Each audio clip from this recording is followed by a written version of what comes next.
So let's take a look at what some of these other things might look like that you're going to discover when you start looking at all these lesions with ultrasound, and will help, again, increase your accuracy and prevent problems that you may have had from misdiagnosis. So one is foreign bodies, and there are a lot of foreign bodies that show up much better on ultrasound than they do on X-ray.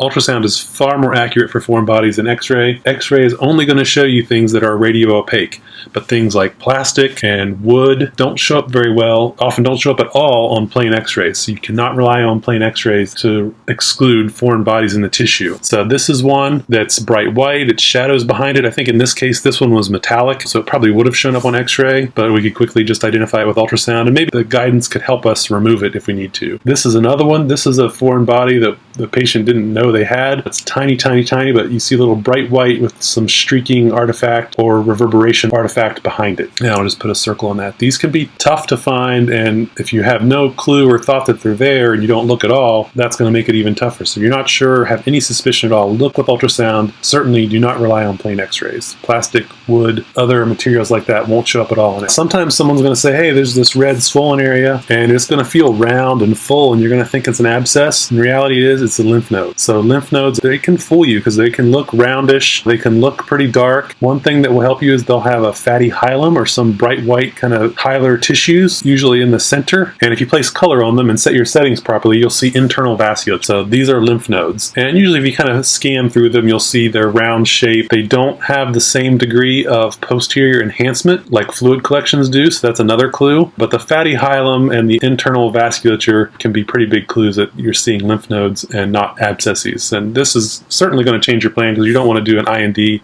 on a lymph node. And on occasion, hopefully you'd had some clinical clues to this, but you're not always going to. You might find a hernia in a red swollen area on the patient's skin.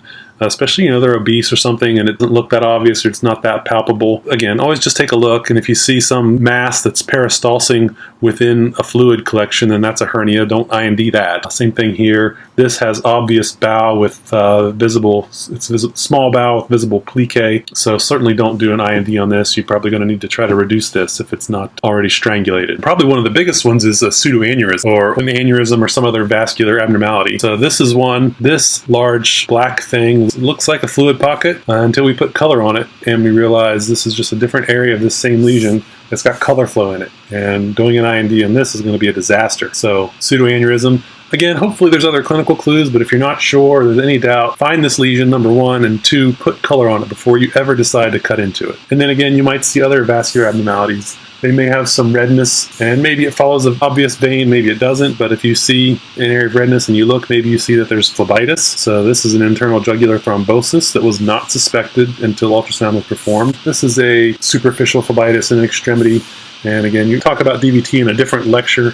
This is not a DVT, it's a superficial phlebitis, but other things where patients are going to point and say, it's red and it hurts and it's swollen here, and ultrasound can help you define what the problem is.